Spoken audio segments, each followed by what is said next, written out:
Pai Celestial, muito obrigado por podermos, logo pela manhã, cantarmos essas verdades. Assim como Jesus é, nós também somos. Somos um com o Senhor, filhos amados do Senhor. Muito obrigado, Pai, por essa graça, por essa dádiva. Pai, nesse momento que vamos compartilhar da Tua palavra, eu peço a ajuda do Teu Santo Espírito. Espírito Santo, por gentileza, uma vez mais, ilumina os olhos do nosso entendimento. Abre os nossos ouvidos espirituais, ilumina os nossos olhos, para que possamos ver e compreender as Sagradas Escrituras. Espírito Santo, por gentileza, fique muito à vontade no nosso meio. Nós também, nesse momento, proibimos Satanás e seus demônios de terem qualquer interferência naquilo que vamos falar. Pai, todo sofisma, todo pensamento que se levanta contra a verdadeira sabedoria, contra a graça divina, nós declaramos destruído, aniquilado agora, em um nome de Jesus Cristo. Pai, que cada um de nós possa dar lugar ao Evangelho da graça, ao Evangelho do nosso Senhor Jesus Cristo. Em um nome de Jesus, amém, amém. Sejam muito bem-vindos, eu saúdo com a graça e a paz do Senhor Jesus Cristo. Você recebe essa graça e essa paz? Por gentileza, pode se assentar.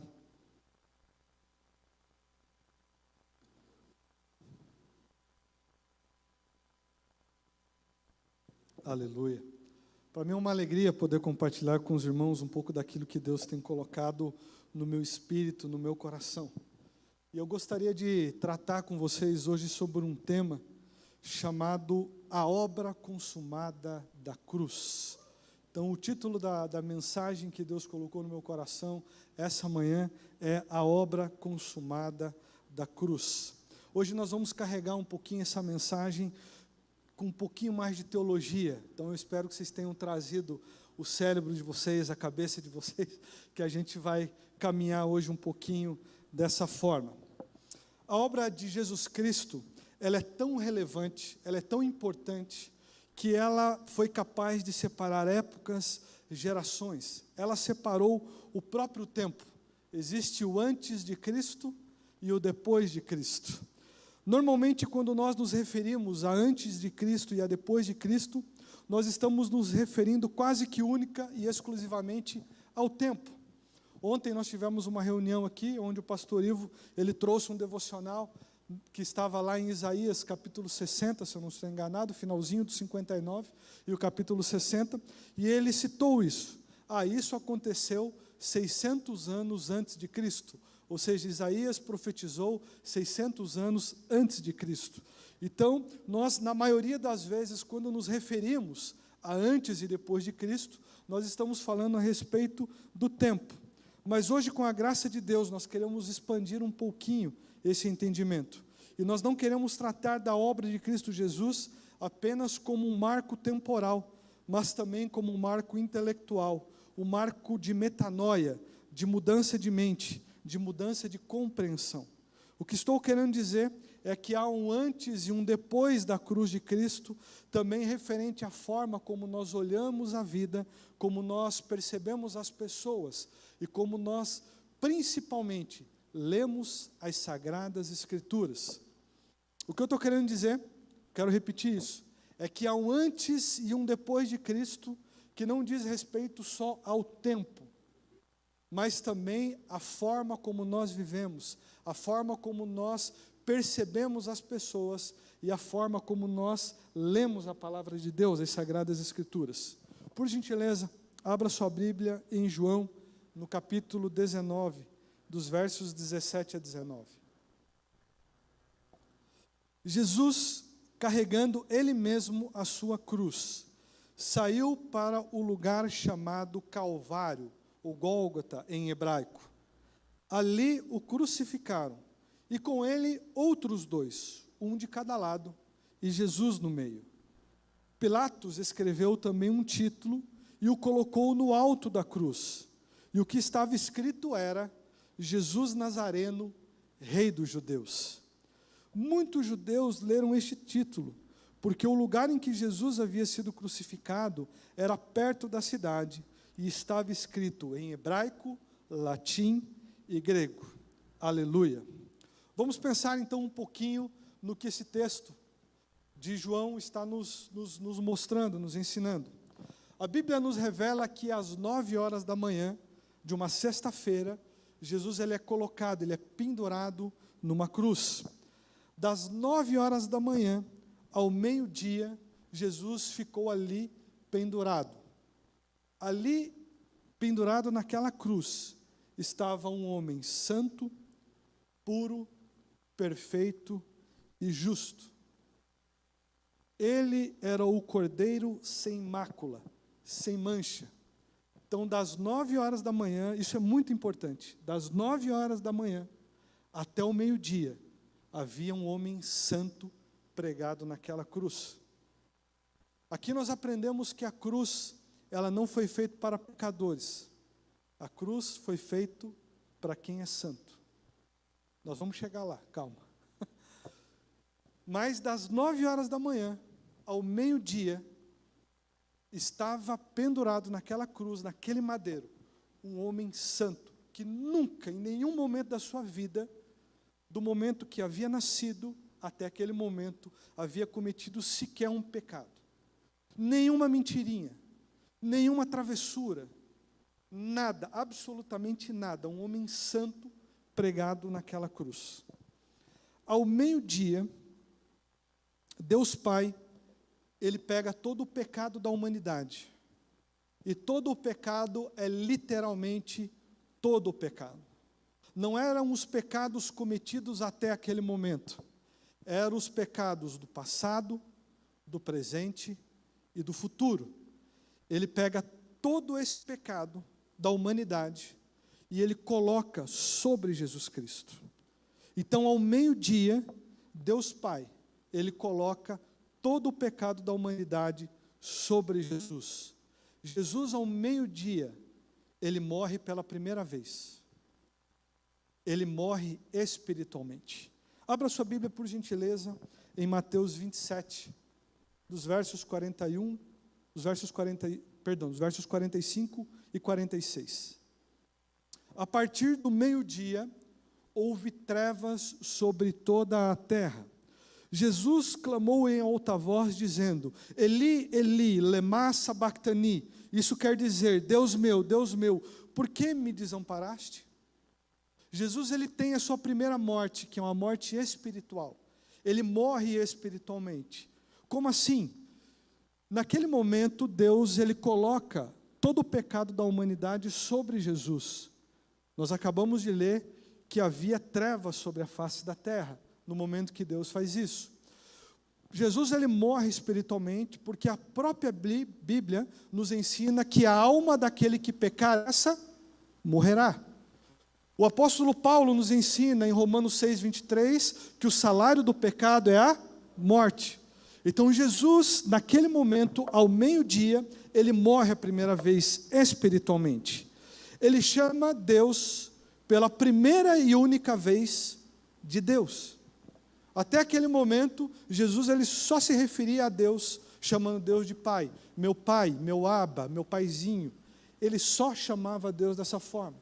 Esse era um dos motivos que os judeus odiavam tanto Jesus. Quando Jesus se referia a Deus como Pai, o judeu ficava endemoniado, porque ele não admitia aquilo. Ele falava assim: olha, quando você chama Deus de Pai, você está se fazendo igual a Deus. E para o judeu isso é uma coisa absurda. Ele não conseguia entender isso. O máximo que o judeu fazia era dizer que ele era descendente do amigo de Deus, que era Abraão. Era o máximo para o judeu. Então vem um jovem de Nazaré dizendo que ele era o Filho de Deus, se fazendo igual a Deus. E nesse momento, na cruz, é a única vez que Jesus se refere a Deus como Deus e não como Pai. Por quê? Porque naquele momento ele havia recebido o pecado da humanidade, ele havia assumido o pecado da humanidade. E aí então, o profeta Isaías, ele diz que os nossos pecados fazem separação, ou melhor, faziam separação entre nós e Deus. E naquele momento acontece algo que jamais havia acontecido. Jesus, ele é separado de Deus. Então Jesus, ele deixa de ser o Filho amado de Deus naquele momento, para ser aquele que estava recebendo todo o nosso pecado. Olha o que o texto de Isaías 59, de 1 a 2, diz: Eis que a mão do Senhor não está encolhida, para que não possa salvar, e o seu ouvido não está surdo, para não poder ouvir. Mas as iniquidades de vocês fazem separação entre vocês e o seu Deus, e os pecados que vocês cometem o levam a esconder o seu rosto de vocês, para não ouvir os seus pedidos. Às 15h, então, Jesus morre fisicamente, como nós citamos, porque o salário do pecado é a morte. Perceba o que Isaías está nos ensinando. Naquele momento, Deus Pai, ele vira o rosto para Jesus.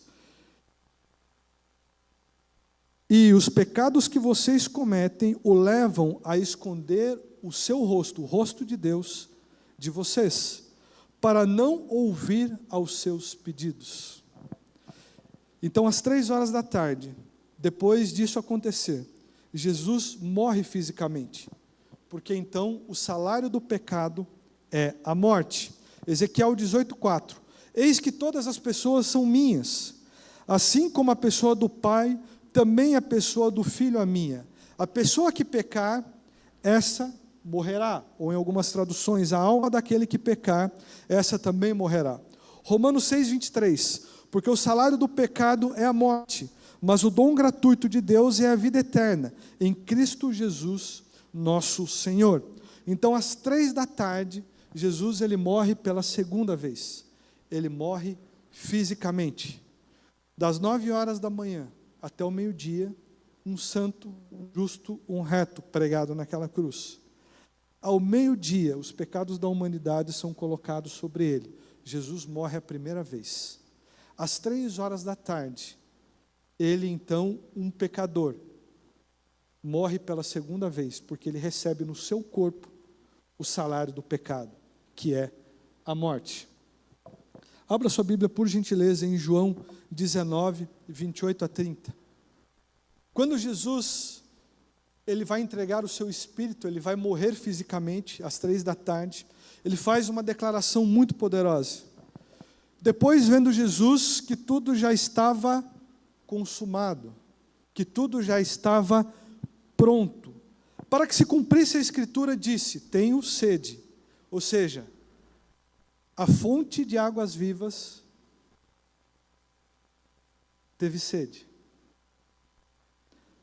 A palavra consumado nesse texto, no original grego, é teleio, e significa levar a um fim, finalizar, terminar, realizar, executar.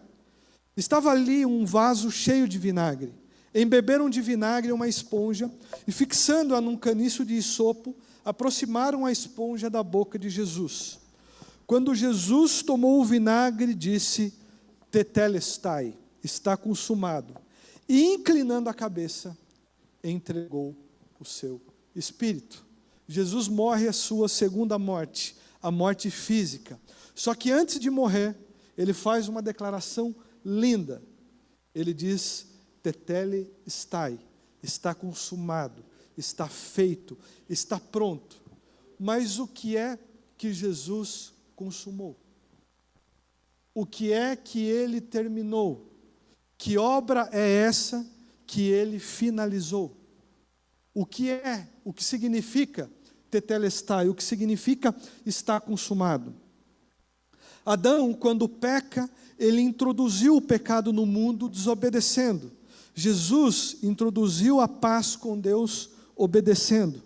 Adão introduziu o medo, a separação de Deus, a dor, a tristeza, a doença. Jesus introduziu a confiança, o amor, a alegria, a saúde divina. Aleluia! Jesus, ele terminou a sua obra, ele terminou de reconciliar Deus com o mundo. Ele nos purificou dos nossos pecados, nos tornou justos e santos. Até aquele momento havia uma forma de pensar, de agir, de viver. A partir daquele momento, tudo mudou. Na cruz, o primeiro aspecto no qual nós nos identificamos é o aspecto da substituição. A cruz era para mim e era para você. Quantos aqui assistiram aquele filme Paixão de Cristo? Tem uma cena naquele filme que pouquíssima gente entende. Num determinado momento, quando Jesus está para ser crucificado, alguns soldados amarram uma corda na mão de Jesus e puxam Jesus assim, puxam ele, para conseguir pregar ele na cruz. Vocês se lembram dessa cena? Sabe por que os soldados têm que fazer aquilo com Jesus? Porque a cruz não era para ele. O tamanho da cruz não era para ele. Aquela cruz era para Barrabás, era para mim, era para você. Então o primeiro aspecto é o aspecto da substituição. Aquele que era santo, ele toma lugar do impuro, do pecador. Aquele que era justo, toma o lugar do injusto, substituição. Aquele que era filho, vira estranho, para que quem fosse estranho, virasse filho. Aquele que era santo, vira impuro, para que quem fosse impuro, se tornasse santo. Aquele que era justo, se torna injusto, para que nós fôssemos a justiça de Deus. Olha o que o apóstolo Paulo nos ensina em 2 Coríntios 5, 21. Aquele que não conheceu o pecado, Deus o fez pecado por nós, para que nele fôssemos feitos justiça de Deus. Olha o que o apóstolo Paulo nos ensina em Gálatas 3, 13 a 14. Cristo nos resgatou da maldição da lei, fazendo Ele próprio maldição em nosso lugar. Porque está escrito: maldito todo aquele que for pendurado em madeiro, para que a bênção de Abraão chegasse aos gentios, em Cristo Jesus, a fim de que recebêssemos pela fé o Espírito prometido. Aleluia, amém, graças a Deus por isso. Nós precisamos viver a partir dessas verdades, precisamos viver a partir da obra consumada de Cristo Jesus. Quando Jesus diz, tetelestai, está consumado, a partir daquele momento tudo muda. Antes nós estávamos afastados de Deus, éramos estranhos e inimigos de Deus. A mentalidade que dominava era uma mentalidade daqueles que haviam sido expulsos do jardim. Adão, ele foi expulso do jardim, então a mentalidade que reinava em nós era a mentalidade daqueles que haviam se separado, dos que haviam sido expulsos.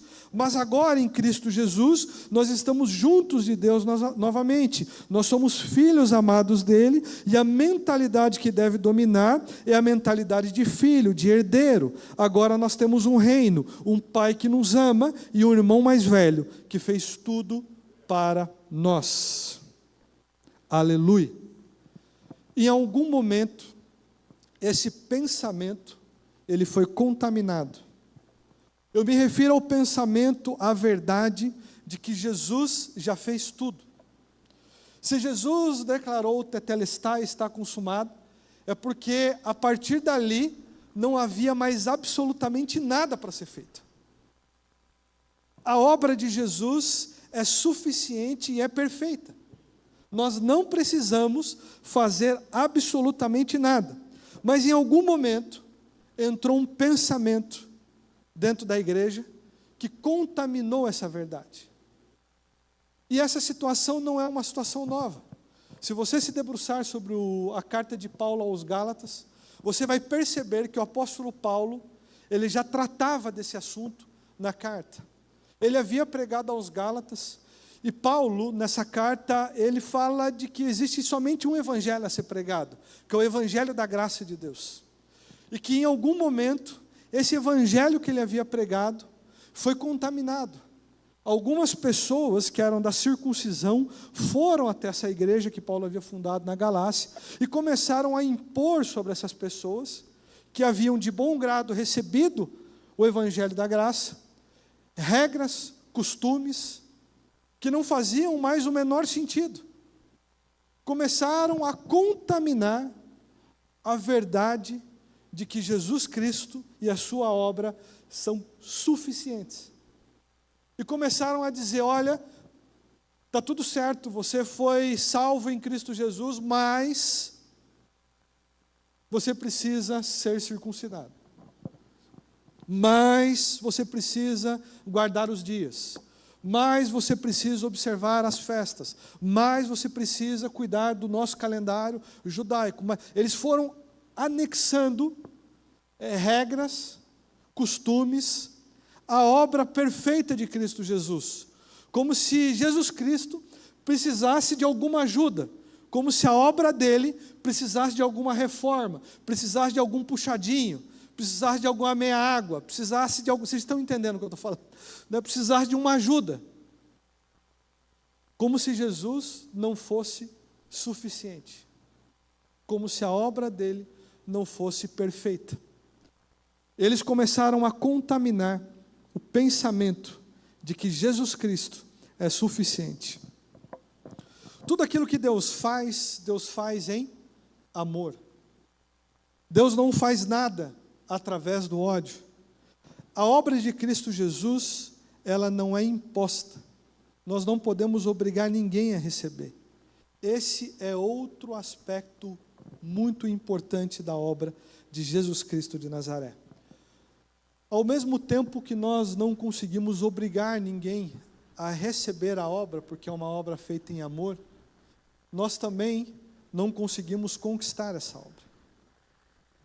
Muitos de nós ainda estão vivendo a vida cristã, achando que existe uma forma de conquistar a obra de Cristo Jesus de Nazaré.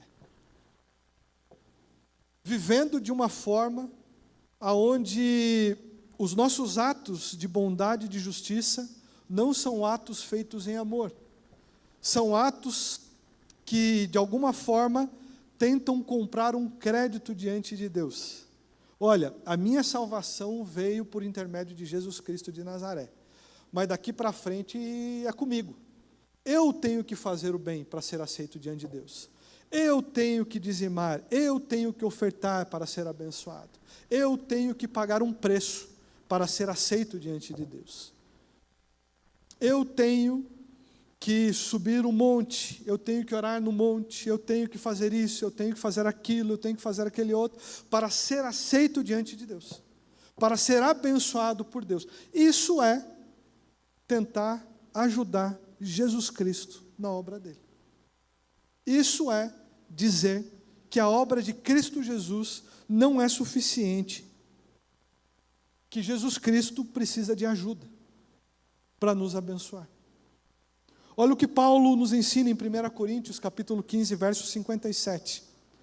Graças a Deus, que nos dá a vitória. A vitória é dada. Graças a Deus, que nos dá a vitória. A vitória é conquistada ou a vitória é recebida? A obra de Jesus é conquistada ou a obra de Jesus é recebida? Graças a Deus que nos dá a vitória por meio do nosso Senhor Jesus Cristo. Deus dá. A obra de Jesus não está à venda, você não consegue comprar, você não consegue conquistar. A obra de Jesus, ela foi executada, ela foi feita para que nós a recebêssemos. Lambano é nossa, é minha, é sua. Isso é o que a Bíblia chama de ser mais do que vencedor em Cristo Jesus. Cristo vem, Ele luta, Ele sofre, Ele morre, mas Ele ressuscita. E tudo isso traz benefício. E nós, sem fazermos absolutamente nada, recebemos esse benefício dEle. E desfrutamos da obra dEle. Isso é ser mais do que vencedor. É receber a obra de Cristo Jesus. É vencer sem lutar. É vencer sem guerrear. Graças a Deus que nos dá a vitória. Se você quer ser vitorioso em alguma área da sua vida, você precisa começar a receber a vitória e parar de tentar conquistá-la. Pegue qualquer área da sua vida, qualquer área. Pastor, qualquer área. Eu me refiro desde a área sexual, para ser bem claro com vocês, até o seu trabalho, até a sua vida financeira, até a vida com os seus filhos, até ali na sua faculdade, tudo. Pense em qualquer aspecto da sua vida. Se você aprender a ver que Jesus venceu naquela área e receber a obra consumada dele, você é vitorioso naquela área. O dia que nós pararmos de tentar conquistar alguma coisa de Deus e começar a receber a obra de Jesus Cristo de Nazaré, aí nós vamos viver uma vida abundante. Amém? Olha o que o escritor aos Hebreus nos ensina em Hebreus 9, de 11 a 12. Quando, porém, Cristo veio como sumo sacerdote dos bens já realizados. Há uma outra tradução que diz dos benefícios agora presentes. Quando eu morrer, aí então eu terei uma vida abundante, porque eu estarei junto com o meu Senhor. Os benefícios são futuros ou eles são presentes? Vamos ler de novo o texto? Quando, porém, Cristo veio como sumo sacerdote dos bens já realizados, ou dos benefícios agora presentes, mediante o maior e mais perfeito tabernáculo, não feito por mãos humanas, que quer dizer, não desta criação, e não pelo sangue de bodes e de bezerros, mas pelo seu próprio sangue, ele entrou no santuário, uma vez por todas, e obteve eterna redenção. Eterna redenção. Os pecados do passado, do presente e do futuro foram todos perdoados, todos lavados, todos purificados, todos limpos em Cristo Jesus de Nazaré. Eterna redenção. Não é uma redenção que se renova quando você pede perdão pelos seus pecados. É uma redenção eterna. É uma redenção para a eternidade. Olha o que Tiago nos ensina. Tiago capítulo 4, verso 6. Mas ele nos dá cada vez mais graça. Por isso diz, Deus resiste aos soberbos, mas dá graça aos humildes. Eu quero destacar o que o apóstolo Tiago está nos ensinando. Deus resiste ao soberbo. O que é ser soberbo? Soberba é acreditar ou crer. Você precisa escutar a mensagem do pastor Pio sobre crer e acreditar, a diferença nisso, que é a diferença de cada uma delas, que alguma boa obra pode acumular créditos com Deus. É não receber a obra de Jesus Cristo, é querer fazer algo sozinho, sem ser através de Jesus ou da obra dele. É dizer a Deus que naquela área em específico, nós não precisamos de Jesus e que nós mesmos somos capazes de fazer algo. Soberba é resistir à obra de Jesus Cristo de Nazaré. Isso é soberba. É dizer para Deus que nós não precisamos da obra de Jesus em uma determinada área da nossa vida. É ir contra o ensinamento do próprio Jesus em João 15:5.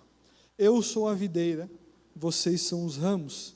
Quem permanece em mim e eu nele, esse dá muito fruto. Porque sem mim, sem Jesus, vocês não podem fazer nada. Ou vocês não podem fazer coisa alguma. Ser soberbo é acreditar que é possível fazer algo sem Jesus. Lucas 24, de 6 a 8. Ele não está aqui, mas ressuscitou. Lembrem-se do que ele falou para vocês, estando ainda na Galileia. Esse texto está no seguinte contexto. As mulheres vão até o túmulo de Jesus, e lá elas encontram um varão de branco. E eles então começam a conversar, e esse varão diz isso a elas, né? É necessário que o Filho do Homem seja entregue nas mãos de pecadores, seja então crucificado e ressuscite ao terceiro dia, ou no terceiro dia. Então elas se lembraram das palavras de Jesus. Jesus ressuscitou ao terceiro dia, mas por quê? Jesus morre na sexta-feira e Jesus ressuscita no domingo. Olha o que João 5 nos ensina, João 5, 17 a 19. Mas Jesus lhes disse: meu Pai trabalha até agora, e eu trabalho também. Por isso, os judeus cada vez mais queriam matá-lo, porque além de desrespeitar o sábado, também dizia que Deus era seu próprio Pai, fazendo-se igual a Deus. Então Jesus lhe disse: em verdade lhes digo, que o Filho nada pode fazer por si mesmo, senão somente aquilo que vê o Pai fazer. Porque tudo o que este fizer, o Filho também faz. Vamos parar para pensar um pouquinho no que a Bíblia está nos ensinando. A sexta-feira, então, Jesus morre 2 vezes, espiritualmente e fisicamente. Primeiro dia, a lua aparece, vira-se o dia, entra-se o sábado. No sábado, a Bíblia não relata que acontece coisa alguma. Passa-se o segundo dia, sábado, finalzinho da tarde, a lua aparece. Entra o terceiro dia, por isso 3 dias, né? Porque ali a referência não é o sol, a referência é a lua no calendário judaico. Então Jesus, ele ressuscita no domingo. O que é que estava acontecendo no sábado? Por que é que Jesus não ressuscita no sábado? Vocês já pararam para pensar nisso? Se ele morre na sexta-feira, por que é que ele não ressuscita no sábado? O texto que nós acabamos de ler fala que Jesus Cristo era Filho de Deus e ele só fazia aquilo que ele via o Pai fazendo. Jesus não fez nada por si só. Tudo aquilo que Jesus fez foi porque ele viu Deus fazendo. Olha o que Gênesis nos ensina, 2, de 1 a 3. Assim, pois, foram acabados os céus e a terra, e tudo o que neles há. Foi o quê? Acabado. O que Jesus falou na cruz? Tetele estai, está pronto, está consumado. E havendo Deus terminado no 7º dia a sua obra que tinha feito, descansou nesse dia de toda a obra que tinha feito. E Deus abençoou o 7º dia e o santificou, porque nele descansou de toda a obra que como Criador tinha feito. Se Jesus, ele terminou a obra e não havia mais nada para ser feito, o que Jesus precisava fazer? Descansar. Ele descansa no sábado. Dorme tranquilo. Sabendo que domingo ressuscitaria. Sabendo que tudo aquilo que era necessário ser feito, já estava feito. Tetelestai. Está consumado.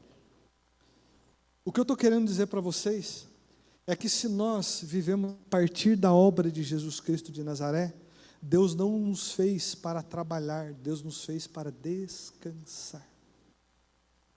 Ah, pastor, então amanhã eu vou pedir demissão do emprego e tal. Não, não é esse tipo de descanso. Né? Não estou te autorizando aqui a não trabalhar, não, né? Pelo contrário. Pelo contrário. Acontece que até a obra de Jesus Cristo de Nazaré, eu passei um pouquinho do horário aqui, tudo bem a gente avançar aqui uns minutinhos? Tudo bem? Vocês seguram mais 5 minutinhos assim e tal. Até a obra de Jesus Cristo de Nazaré, havia uma relação de causa e efeito estabelecida com Deus. Para eu ser santo, além dos 10 mandamentos, eu tinha um monte de outros mandamentos que eu tinha que obedecer. Se eu conseguisse obedecer todos aqueles mandamentos, me comportar direitinho, bonitinho, aí então eu seria considerado santo e justo diante de Deus. A outra relação que existia era, para que Deus pudesse me abençoar, eu tinha que dar meu dízimo, eu tinha que dar minha oferta, eu tinha que oferecer algo para Deus. para que aí Deus abrisse as janelas dos céus e me abençoasse. É o texto de Malaquias. Essa era a relação estabelecida com Deus. Era uma relação de causa e efeito. Eu faço, eu recebo. Eu me comporto, eu sou bem tratado. Era desse jeito. Só que em Jesus Cristo, no está consumado, no tetelestai, essa relação mudou. Deus, ele passa a nos tratar e a nos ver como filhos amados de Deus. Então eu já não pratico o bem para ser santo, para ser justo. Eu sou o justo, eu sou o santo em Cristo Jesus.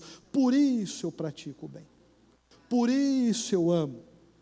Eu não dizimo, eu não oferto com medo de que Deus vai enviar o devorador, de que um demônio entre, de que aconteça alguma coisa na minha vida e tal. Não, não, não. Eu sou abençoado em Cristo Jesus. Por isso eu dizimo, por isso eu oferto, por isso eu tenho obras feitas em amor. Eu só faço aquilo que eu vi o meu Pai fazer. Se o meu Pai é amor e faz tudo em amor, as minhas obras são feitas em amor. Eu não faço obra para ser aceito, eu não faço obra para conquistar méritos diante de Deus. Eu sei que todo mérito, que tudo aquilo que eu preciso, já foi conquistado pela obra linda, perfeita e santa de Jesus Cristo de Nazaré. Então, tudo aquilo que eu faço é porque eu amo o meu Pai celestial. Todas as obras que eu faço são por amor. Essa é a forma, a mentalidade que Jesus veio introduzir. É assim que, depois da cruz, nós devemos nos comportar e não permitir que esse tipo de pensamento que contamina o verdadeiro evangelho da graça divina, da graça de Deus, continue no nosso meio. A obra de Jesus, a obra consumada dele, é perfeitamente suficiente para mim e para você termos uma vida plena e uma vida abundante. O primeiro aspecto é o aspecto da substituição. E o segundo aspecto é o aspecto da inclusão na cruz de Cristo.